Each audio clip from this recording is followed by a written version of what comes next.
अर्थसंकल्प मांडला गेला, शादी इस साल में और बच्चा पैदा होगा 2047 में, ये अर्थ इसका बजट का यही निकलता है। अशाच प्रकारचा याचा अर्थ काढावा अशा प्रकारचा अर्थसंकल्प आहे। म्हणजेच एकूणच मागील वर्षी 7,57,000 कोटीचा बजेट होता 25-26 मध्ये, आता 7,69,000 कोटीचा बजेट आहे। म्हणजेच या वर्षामध्ये फक्त 12,000 कोटीची वाढ आहे आणि घोषणा प्रचंड। तर या घोषणा 12,000 कोटीमधून कशा पूर्ण करणार?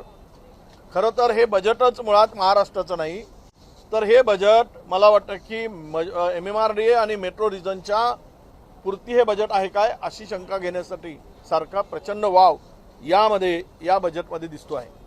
कोण काय बजेटचा मला ताळमेळच दिसत नाही। हे सगळं बजेट बघितल्यानंतर ऐकल्यानंतर कोणत्या खात्याला किती पैसे मिळतील याचा काही अंदाज नाही।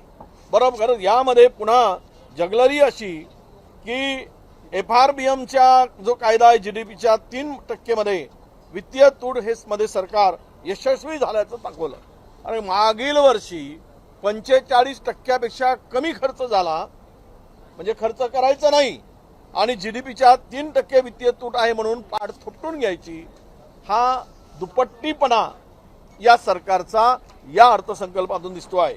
आणि पंचामृत 2024च्या धर्तीवर त्याला पंचामृत म्हणला, आता 4 स्तंभ म्हटला। शब्दाचा खेळ, जुन्याच याला नव्यानं नाव देण्याचं काम या अर्थसंकल्पामध्ये आता आम्हाला दिसतो आहे। मी म्हणून हा अर्थसंकल्प म्हणजे राज्य झालं भिकारी आणि राजा झाला शिकारी असं म्हणावं लागेल। अशा प्रकारचे एकूणच पॉलिश घोषणाचा सुळसुळाट आणि पदरी मात्र निराशा, हे एकूणच या अर्थसंकल्पातील परिस्थिती आहे। मला राज्य आज उद्ध्वस्त होते की काय, राज्य आज पूर्णतः मला वाटतं कर्जाच्या पूर्ण अखंड बुडालेल्यासारखी परिस्थिती आहे। कुठल्याही विभागाला विभागीय पहिल्यांदा आम्ही बघतोय, सिंचनासाठी काय तरतुदी आहेत, शिक्षणासाठी काय, तुमच्या पाणी पुरवठ्यासाठी काय, बांधकामासाठी काय, कुठेही काही ताळमेळ या अर्थसंकल्पात आम्हाला दिसलेला नाही। म्हणून मला तरी असं वाटतं की हा कारण 2 भागामध्ये, ग्रामीण भाग आणि शहरी भाग, हे संपूर्ण अर्थसंकल्प ग्रामीण भागासाठी या अर्थसंकल्पामध्ये कुठेही काही आज दिसायला इथे वाव नाही। यामध्ये नंदुरबार कुठे गडचिरोलीच्या निव्वळ घोषणा झाल्या, आकड्यांचा खेळ केला गेला, पण प्रत्यक्षात मात्र इथे कुठेही काही आपल्याला फायदा होताना दिसत नाही। आम्ही कर्ज सरकार सोडलं 2014 मध्ये, त्यावेळेस या राज्यावर 45,000 कोटीचं कर्ज होतं, आज 9,32,000 कोटीवर कर्ज गेलेलं आहे।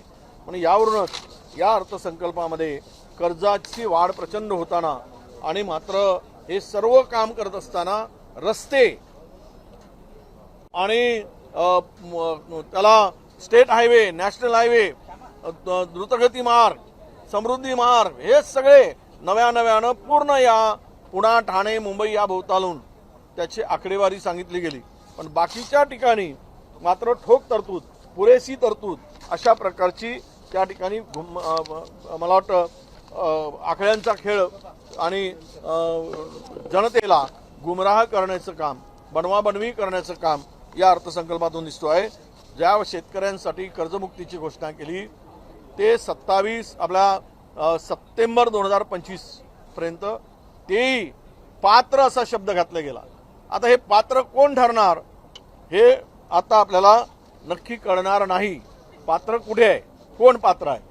सरसकट कर्जमाफी नाही आणि तेही 2 लाखापर्यंतची मर्यादा त्या ठिकाणी ठेवली, म्हणजे या वर्षीचं उत्पन्न जे येईल ते उत्पन्नातून निघणारा पैसा शेतकऱ्याला या वर्षीच्या कर्जात कापला जाईल आणि मागील वर्षीच्या पर्यंत 2 लाखापर्यंतचं कर्ज यामध्ये देण्याची केवळ घोषणा केली, पण त्याचा फायदा सरसकट नसल्यामुळे काही होणार नाही असं आमचं स्पष्ट मत आहे। एकूणच एकूणच हे अर्थसंकल्प म्हणजे तुमने बातों में ऐसे उलझाया कि सच समझ नहीं आया। तुमने बातों में ऐसा उलझाया कि सच समझ में ही नहीं आया। चमकते विज्ञापनों में मेरा पिछड़ा गाव यहाँ नजर नहीं आया असं एक अर्थसंकल्पाचा एकूणच अर्थ दिसतो। म्हणून या अर्थसंकल्पातून केवळ कंत्राटदार उद्योगपती यांची भरभराट होईल आणि प्रचंड कमिशन खाऊन हे सरकार मजबूत होईल असंच अर्थ या अर्थसंकल्पातून दिसतो। क्या हिंदी में 2 शब्द देखिए, इस बजट में स्पष्ट रूप से यही दिखता है कि यह बजट किसके लिए है। केवल किसानों के 2 लाख की कर्ज माफी करके गुमराह करने का काम है, वो भी उसमें कुछ कंडीशन डालकर पात्र यानी जो उसमें फिजिबल होगा वो पात्र होगा उसके लिए ये कर्जा की बात वहां पे की गई है। टोटल पिछला बजट और इस बजट में 12,000 करोड़ का ही बढ़त है, तो इसका मतलब फिर इसने सारे घोषणाएं किया है, इसका अर्थ क्या है। और आज ऐसा बजट कभी हमने नहीं देखा कि जिस बजट पे कोई विभाग डिपार्टमेंट वाइज कोई प्रोविजन वहां पे नहीं दिखी। केवल SC ST छोड़कर कुछ हेल्थ को थोड़ा सा जोड़कर बाकी कोई डिपार्टमेंट यहाँ पे नजर ही नहीं आया।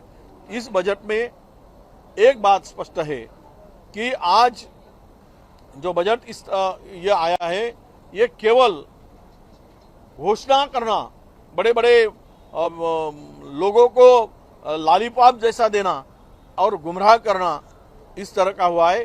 पूरा राज्य आज कर्जा में डूबा हुआ है। 9 करोड़ 32 लाख रुपए कर्जा हुआ है।